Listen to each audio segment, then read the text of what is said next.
sa 2003 National Nutrition Survey, nagde-decrease ang milk intake ng mga bata habang sila ay lumalaki. Nakakabahala ang survey na ito. Ano nga ba ang dapat natin gawin para tuloy-tuloy ang pag-inom ng gatas ng ating mga anak? Kasama po natin si Dr. Leonora Pandasigi, Dean of Philippine Women's University School of Nutrition. Tama, Lynn. Base sa food pyramid, kasama pa rin ang gatas para sa wastong nutrisyon ng bata. Ito ay isa sa protein-rich foods, tulad ng dairy na nakakatulong sa overall growth. Napansin ko na sa pagbawas ng bata sa pag-inom ng gatas habang sila lumalaki, siya naman pagdami ng pagkain nila ng junk food, chichirya, artificial juices. So, paano na kung ayaw na uminom ng gatas ng mga batang 4 years old pataas? Maraming paraan magtuloy-tuloy ang pag-inom ng gatas ng mga bata.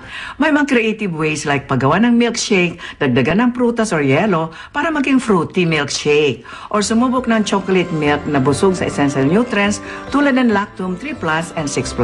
It has choco flavor na mayroong essential nutrients, DHA, prebiotics at fortified levels of iron, zinc at iodine. Kaya mga mamis, importanteng painumin ng gatas ang inyong mga anak habang sila ay lumalaki, tulad ng Lactum 3+ and 6+. Vitaminized Lactum helps provide 100% nourishment with 3 balanced meals a day.